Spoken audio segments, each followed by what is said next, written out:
이스라엘이 회복했던 구원의 때가 있습니다. 요즘 우리 한국 사회는 사다리가 사라진 세대 이런 말들을 합니다. 이게 도대체 무슨 말이야? 사다리가 무엇일까요? 사회적인 계층 상생을 가능하게 하는 경로가 사라진 세대라는 의미이고 표현입니다. 가난한 사람들, 서민들에게 사다리란 곧 희망이 아니겠습니까? 희망이 사라졌다는 거예요. 옛날에는 개천에서 용난다는 이야기가 있습니다. 열심히 공부해서 사법고시를 폐쇄했다는 이야기입니다. 아무리 노력해도 올라갈 수 없는 절망적인 사회에 말하는 거예요. 심지어 400 세대는 사다리가 아닌 미끄럼틀을 타는 듯한 인생을 살고 있고 2030 세대는 아예 미끄럼도 타보지 못하고 직장도 없이 어렵게 힘들게 사는 청년 실업자들도 많다는 이야기입니다. 그러나 이러한 사다리는 세상의 기준일 뿐이요, 아무리 높은 곳에 오른들 진정한 행복과 자유를 누릴 수 있는 수단이 될 수는 없습니다. 돈이 아무리 많아도 건강하지 않으면 그 무슨 유익이 있겠습니까? 아무리 높은 명예를 가진 사람이라도 단 한순간의 실수로 말미암아 인생이 쫙 나락으로 떨어지는 그러한 요즘 많은 성공자들 볼 수 있지 않습니까? 아무개 사단장, 참모총장, 아무개 누구 얼마나 요즘 하루아침에 그냥 미끄러 떨어지는 분들이 많습니다. 남볼 것이 없다 해도 행복하지 않는 사람, 굉장히 부지기수입니다. 이 뭘까 도대체? 진정한 삶의 사다리가 있는 거예요. 인생의 진정한 삶의 사다리는 누구일까? 어느 분들은 찾아서 행복한 분들이 있고 찾지 못하여 여전히 만족감이 없는 인생을 사는 분들이 많습니다. 누구라고 생각하십니까? 예수 그리스도. 내 인생의 사다리는 예수 그리스도이십니다. 로마서 13장 14절에 오직 주 예수 그리스도로 옷 입고 정력을 위하여 육신의 일을 도모하지 말아라. 예수 그리스도의 옷을 입으라는 거예요. 저 양복을 입었는데 이 옷이라는 얘기 아니라 그리스도 예수의 사상, 예수 그리스도의 옷은 예수 정신으로 돌아가야 한다는 말입니다. 예수님께서는 낮은 곳으로 오셨습니다. 또 죄인들을 찾아오셨죠. 남편을 잃고 헤매는 여인들을 찾아오시고 위로해 주시고 문둥병으로 고생하는 여인들을 치료해 주시고 자식을 잃은 여인, 나인성으로 들어간 여인, 아들 하나밖에 없는 여인이 죽었는데 얼마나 우는지 여자야 울지 말아라. 그리고 그 아이를 고쳐주시는 예수님, 부모를 잃고 헤매고 울고 있는 아이들을 위로하며 격려하시면서 예수님이 그들을 치료하세요. 완전히 예수 그리스도가 희망이셨어요. 삶이 무너져가는 수많은 사람들이 예수님을 덧입고 예수 그리스도의 은혜를 입고 일어섰던 사람들이 얼마나 많이 있는지 모릅니다. 우리 주님의 손길이 닿는 곳에는 오늘도 회복의 역사가 일어납니다. 세상의 사다리가 사라진다 할지라도 천국 가는 사다리가 여전히 있고, 그리고 사람이 회복하는 사다리가 여전히 있고, 축복의 사다리가 여전히 있는 것입니다. 바로 우리를 구원하신 예수 그리스도가 내 개인의 우리의 진정한 사다리이시기 때문입니다. 오늘 본문을 보십시오. 에레미야서는 정말 나라가 망가지고 나라가 비참한 상태에 있기 전 에레미야 선지자가 눈물을 머금고 백성들에게 증거했던 메시지입니다. 이스라엘의 멸망을 목전에 두고 있는 선지자의 마음이 얼마나 아프고 힘이 들었겠습니까? 이스라엘은 하나님을 잘 섬겨야 할 그들이 하나님을 잘 섬기지 아니하고 우상을 경배하고 우상을 섬기는 그런 나라로 그냥 전락했던 것입니다. 오늘 에레미야서 2장 31절을 한번 다 함께 읽어보도록 하겠습니다. 시작. 너희 이 세대여 여호와의 말을 들어보라. 내가 이스라엘에게 광야가 되었느냐? 무슨 이유로 내 백성이 말하기를 우리는 노였으니 다시 주께로 가지? 이 세대여 여호와의 말을 한번 들어봐라. 하나님의 말씀을 제발 좀 들어보자. 내가 이스라엘에게 광야가 되었었느냐? 즉 광야에는 있을 것은 없고 없을 것은 있는 것이 광야지 않겠습니까? 우리 인생에는 있을 것이 있어야 행복하고 없을 것은 없어야 사람이 편안한 거 아닙니까? 내가 언제 너희들에게 이렇게 못되게 한 적이 있겠느냐? 네 생명이 네 어머니 복중에서 조성되기 이전부터, 이 지구가 모든 만물이 창조되어지기 이전부터 만세 전에 내가 너를 선택했고 오늘까지 인도했는데 내가 잘못한 게 뭐가 있겠니? 이런 얘기예요. 무슨 이유로 백성이 말하기를 우리는 내 마음대로 살겠다. 그러니 이제는 주께로 가지 아니하겠다. 하나님께로 가지 아니하겠다. 하나님을 경배하는 것 도대체 무슨 말이냐? 나도 내버려 두시오. 나도 내 마음대로 자유와 방종 가운데 살아가겠다. 이렇게 외치고 있는 상황입니다. 그들은 아무것도 할 수 없는 상황 가운데 하나님은 불기둥 구름기둥으로 이스라엘 백성들을 40년 동안 인도하셨던 하나님을 마치 헌신적 버리듯이 버리는 것입니다. 그랬더니 어떻게 되는 것입니까? 하나님을 버리니 그들은 끊임없이 추락하는 것입니다. 이번에 해병대 마리온 수리 이 비행기가 헬기가 그냥 추락해가지고 필리핀에서 우리나라 비행기를 구매하기로 했는데 고민이 생겼다 하지 않습니까? 그냥 추락하는 것입니다. 하나님을 잃고 예루살렘을 잃어버리고 남편을 잃어버리고 그리고 부모를 잃어버린 자녀의 슬픈 이야기가 이제 에레미야서에 쭉 전개해 가는 거예요. 에레미야서를 가끔 읽으면 마음이 미워져오고 마음이 아파오고 나라 민족을 위해서 저절로 기도가 나오는 그런 영적인 상황으로 바뀌어져 갑니다. 하나님을 버리는 것은 높은 곳에 오르기를 바라면서 마치 사다리를 치워버리는 것과 똑같은 일입니다. 예레미야는 이런 상황 가운데서 탄식하며 눈물을 흘리며 하나님 앞에 호소하는 그의 마음을 봅니다. 슬프고 아프다. 내 마음이 너무 슬프고 그리고 아픕니다. 내 마음속이 아프고 내 마음이 답답해서 잠잠할 수 없다. 이는 나의 심령이 나팔 소리와 전쟁의 경보를 들음이로다. 패망에 연속하여 온 땅에 탈취를 담아내 나의 장막과 휘장은 갑자기 파멸되도다. 집도 다 망가진다.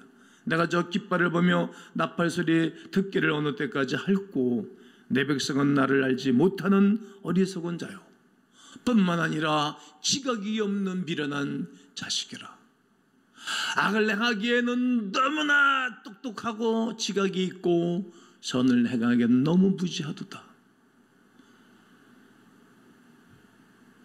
예수님이 우리의 삶에 없으니 우리 인생은 패망에 이를 수밖에 없는 것 아니겠습니까? 나의 장막은 휘장과 함께 파멸하는 땅에 다 뺏기는 거예요. 우리나라의 전쟁의 아픔은 20몇만 명이 그냥 하루아침에 사라졌잖아요. 다 전소되고 한민족끼리 사상이 이렇게 무서운 거예요. 사상이. 난 공산주의 싫은 사람이에요. 어려서부터. 공산주의 사상은 유물사관, 인간을 인간답게 보지 않는 거예요. 사람도 물질로 보는 거예요. 막 죽이는 거예요. 아파요. 이런 일이 이스라엘 백성들에게도 있었고 이 민족에도 있었던 얘기예요. 한국의 문화와 이스라엘 문화가 너무 비슷해요. 음식 해먹는 문화도 거의 비슷해요. 그래서 이해하기가 쉬워요. 히브리어를 외울 때도 우리나라 한국상을 머릿속에 연결시키면 외우기가 쉬워요. 어찌나 그렇게 비슷합니까? 지구상에 전쟁을 제일 많이 치른 나라가 이스라엘이고, 그리고 우리나라는 건국 이후에 4년에 한 번씩 전쟁을 치렀어요. 그런데 우리가 6.25 전쟁 이후에 이제 72년 년 동안 전쟁이 없는 나라로 된 것은 무슨 하나님의 은혜가 아니겠습니까? 이때. 그래서 어제도 저희 아내한테 그런 얘기를 했어요. 난 참 좋은 시대에 태어났다. 베이비 부모 시대에 태어나서 물론 학교 다닐 때 이런저런 어려움은 있었지만 그래도 지금 우리는 평안한 때예요. 하나님이 평안을 주신 이때 우리가 나라를 위해서 사랑하고 기도하고 하나님의 은혜를 붙잡아야 할 때인 줄로 확신합니다. 이들은 악을 행하는 것에는 지각이 있어요. 똑똑해요. 그리고 선을 행하는 일은 너무 무식자처럼 살아가던 세대가 이때요. 돈이 있으면 뭐합니까? 풍성하면 뭐하겠어요? 이 시대의 사람들의 사상이 그러하였답니다. 상황이 이러하니 어떻게 하시겠습니까? 여러분 이런 상황일 때 어떻게 하시겠습니까? 예레미야가 하나님께로 돌아와라 돌아오라 돌아와라 외치듯이 예수님께로 돌아오셔야 합니다. 예레미야 탄식은 곧 예수 그리스도의 탄식과도 같은 것입니다. 뿐만 아니라 하나님을 알지 못하는 영혼을 향하여 슬픔이 아파합니다. 우리의 오육거시들이 주께로 돌아오기를 위해서 아재절한 마음으로 그들을 찾고 그들에게 하나님의 사랑과 말씀을 흘려 보내주셔야 할 것입니다. 그러나 여호와를 의지하며 의리하는 사람은 그렇습니다. 복을 받을 것입니다. 물가에 심기운 나무같이 인생을 살게 되는 것 아닙니까? 여호와는 이스라엘의 소망이기 때문입니다. 우리 주 예수 그리스도가 우리의 인생의 소망이시기 때문입니다. 사다리가 사라진 이 사회에 우리가 의지할 사다리는 오직 예수 그리스도 뿐이십니다. 오늘 백문일답을 한번 할 것인데 제가 서론하면 여러분 예수 그리스도 한번 외쳐보는 거예요. 어두운데 참빛은 어디에 있습니까? 손도 한번 해보셔야 돼요. 예수 그리스도. 우리가 먹고 살 생명은 어디에 있습니까? 가정교육의 원리가 어디 있다고 생각하십니까? 행복한 결혼생활의 키는 어디 있다고 생각합니까? 복의 근원이 누구라고 생각하십니까? 국회의원들이 알아야 할 분이 누구라고 생각합니까?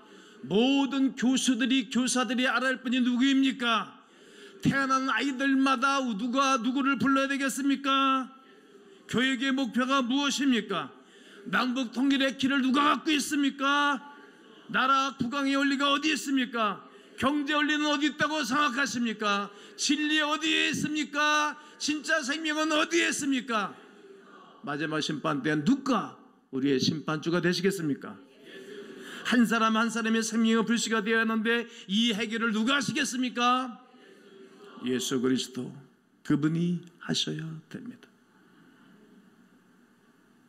나는 그 예수 그리스도를 만나고 나의 영혼이 본질이 바뀌고 나의 사상이 바뀌고 삶이 바뀐 것 아닙니까? 여러분이 바뀐 것 아닙니까?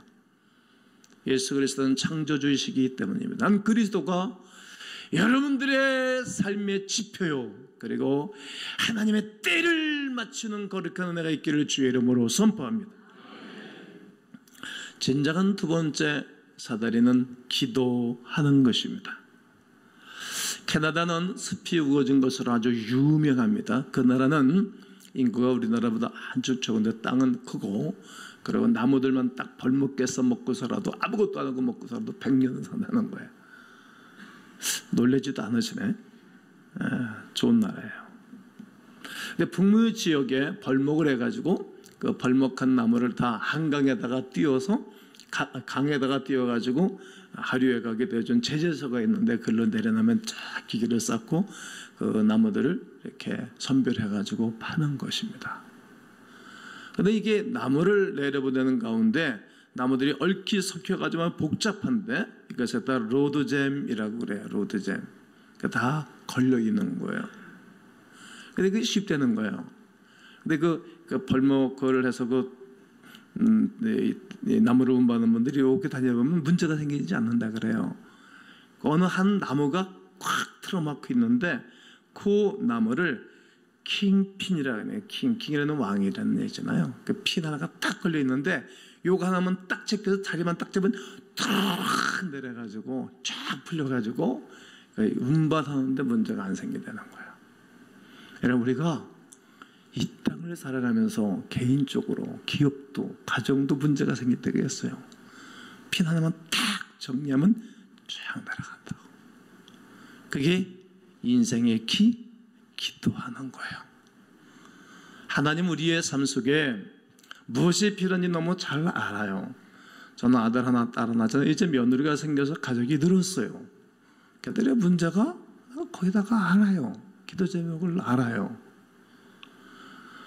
내가 도와줄 수 있는 것은 도와줄 수 있겠지만 도와줄 수 없는 것은 도와줄 수가 없어요. 그럼 내가 도와줄 수 있는 부분에 대해서 걔가 요청하면 내가 들어주지 가만히 보고 있는 거죠. 나한테 요청을 하면 내가 고민을 할 거 아니겠습니까? 그럼 툭 풀어줄 수 있는 능력이 저에게 부모에게 있는 거예요. 여러분의 모든 문제를 다 알고 계세요. 이 나라 문제도 다 알고 계세요. 교회 일도 다 알고 계세요. 킹핀 하나님이 왕이신 주님이 다 돌려놓으시면 되는데 기도할 때 하나님이 도와주신다는 거예요. 여러분과 제가 할 일이라는 거예요. 이스라엘 나라가 이렇게 위기와 어려웠을 때 그들은 하나님 앞에 기도하면서 인생의 회복을 경험하는 것을 보게 되어집니다. 에레미야 33장 3절에 너는 내게 부르짖으라.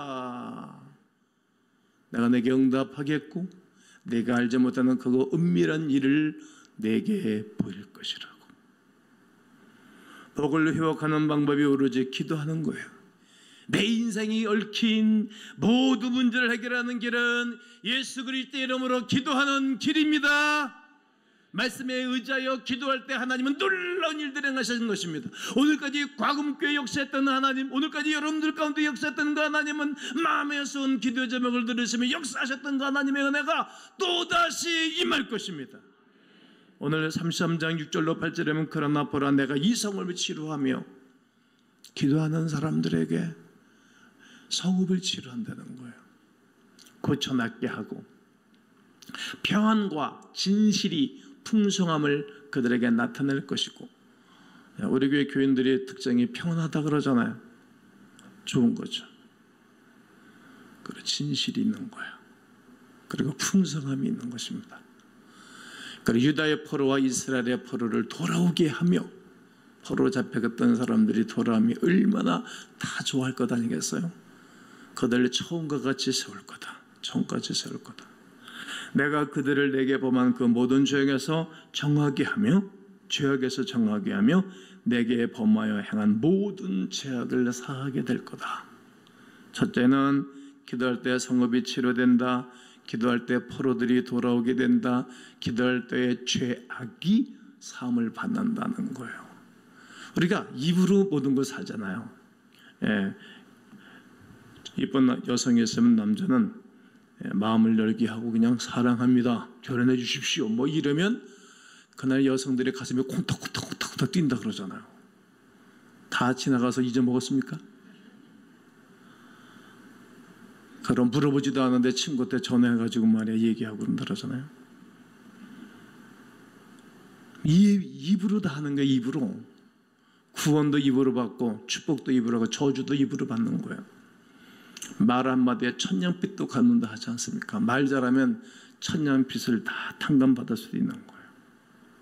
그리고 우리 죄악도 입으로 받는 거예요. 기도를 입으로 하다 보면 마음이 움직이고 생각이 바뀌어져요. 그리고 뭐 이마에 땀이 흐르고, 그리고 두 눈에 눈물이 흘러요. 그리고 코에 콧물이 흘러요. 반드시 이렇게 돼 있어요.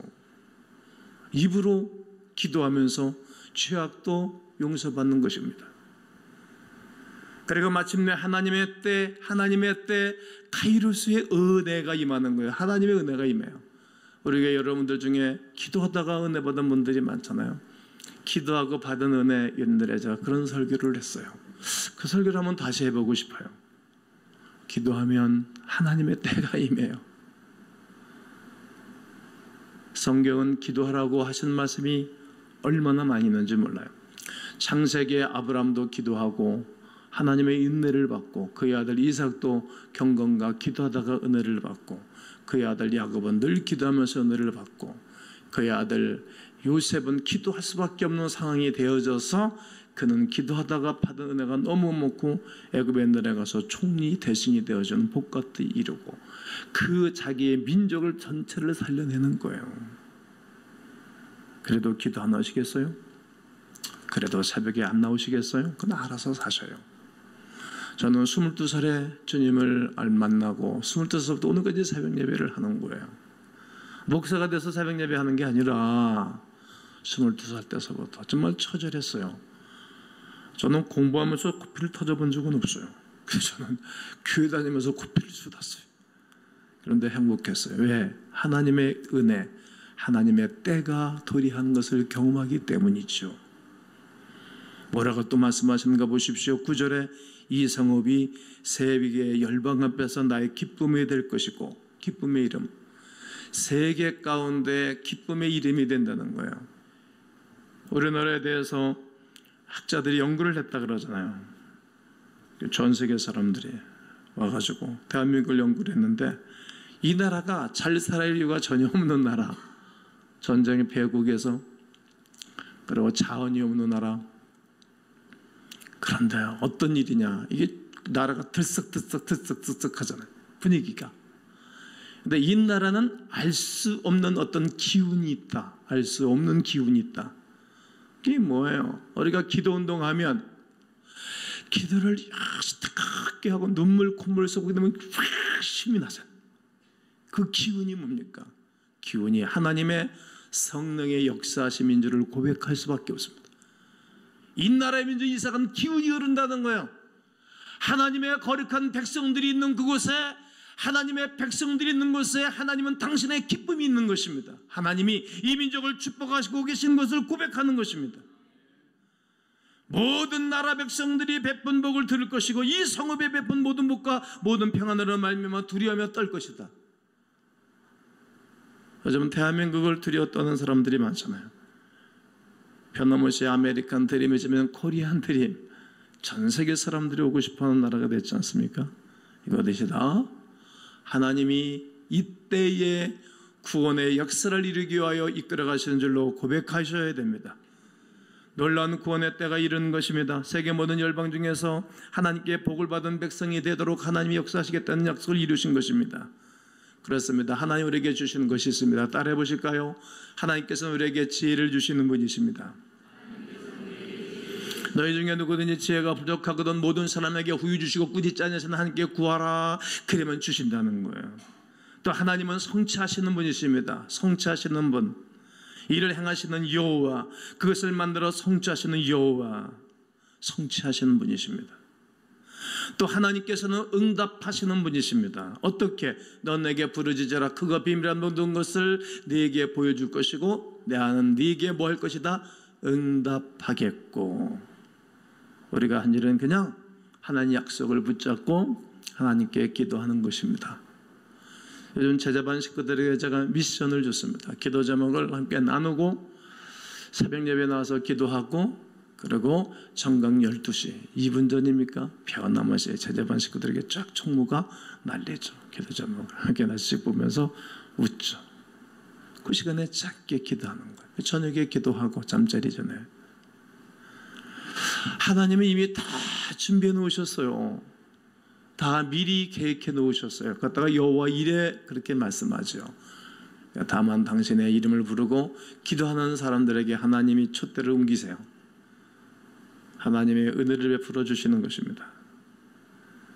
그러므로 사랑하는 성도 여러분, 인생의 참된 사다리이신 예수님을 통하여 여러분과 제가 구원의 때에 구원의 역사를 이루시고 기도의 제목을 이루실 뿐만 아니라 우리 오익구서도 늦게로 돌아오며 이때 하나님의 은혜를 증거하는 온 성도님들 되시기를 주의 이름으로 축원합니다.